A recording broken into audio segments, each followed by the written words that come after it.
উস্তাদ, মহাজন কি পাগল হইয়া গেছে? এই শীতের রাইতে আমাগো এই ইঁদুরের গন্ধওয়ালা গোয়াল ঘরে পাহারায় বসাইল। আরে মিয়া, বুঝলা না? গত এক সপ্তাহে এই গোলাগড় থাইকা রাইতের বেলায় 10 বস্তা ধান চুরি হইছে। দরজায় তালা মারা থাকে, তাও ধান গায়েব। মহাজন কইছে, যেই চোর ধরতে পারবো তারে নগদ 5,000 টাকা দিব। ধান চুরি গেলে তো গ্রামের মানুষ এই চুরি করব, কিন্তু মহাজনের এই গোলাঘরের দরজা 10 ইঞ্চি মোটা কাঠের, তালা না ভাইঙা ভেতর তাইকা ধান বাইর করা কোনো জিন্দা মানুষের কাম না। উস্তাদ, জিন্দা মানুষের কাম না মানে আপনি আবার ভূতের লাইনে যাইতেছেন কেন? আরে, আমি ভূতের কথা কই নাই। আমি কইছি, যেই চোর এই আসুক সে খুব চালাক।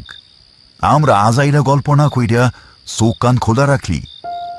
বিশাল এই গোলাঘরের ভেতরটা বেশ অন্ধকার। চারপাশে ধানের বস্তা পাহাড়ের মতো সাজানো।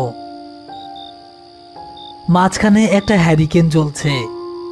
হ্যারিকেনের চারপাশে মাদুর বিছিয়ে বসে আছেন আরিফ, সেলিম এবং গ্রামের পাহারাদার বিতেন চৌকিদার।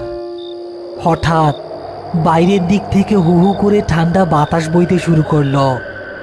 গোলাঘরের টিনের চালে কিসের যেন আঁচড় কাটার মতো খসখস শব্দ হলো। আরে, উপরে কিসের শব্দ হইতাছে? বিলাই নাকি? বিলাই টিনের চালে আসর কাটে না বিতেন। তবে যাই হোক, ভয় পাইও না, দরজা তো ভেতর থেকে শক্ত কইরা বন্ধ করা। আরিফ, আমার না একটু বাইরে যাওন লাগবো। শীতের চোটে পেশাবটা একটু চাপ দিছে। আমি 2 মিনিটে ওই পেয়ারা গাছতলা থাইকা কাম সাইরা আইতাছি। আরে বিতেন ভাই, এত রাইতে বাইরে যায়েন না। আরে 2 মিনিটেরই তো কাম। আমি চৌকিদার মানুষ, আমারে আবার ভূতের ভয় দেখাও।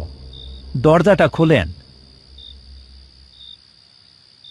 আরিফ ভারী কাঠের দরজার খিলটা খুলে দিল। বাইরে ঘুটঘুটে কুয়াশা। বিতেন চৌকিদার হ্যারিকেন ছাড়া শুধু বল্লমটা হাতে নিয়ে অন্ধকারে মিলিয়ে গেল। আরিফ দ্রুত আবার দরজা বন্ধ করে খিল তুলে দিল। উস্তাদ, আমার কিন্তু ভালো ঠেকতাছে না। ধানচোর যদি আইসা বিতেন ভাইয়ের মাথায় বাড়ি মারে। আরে বিতেন একা না, ওর লগে তোর বল্লম আছে। তুই চুপ কইরা বইসা থাক। ঠিক 5 মিনিট পর দরজায় 3 বার টোকা পড়ল।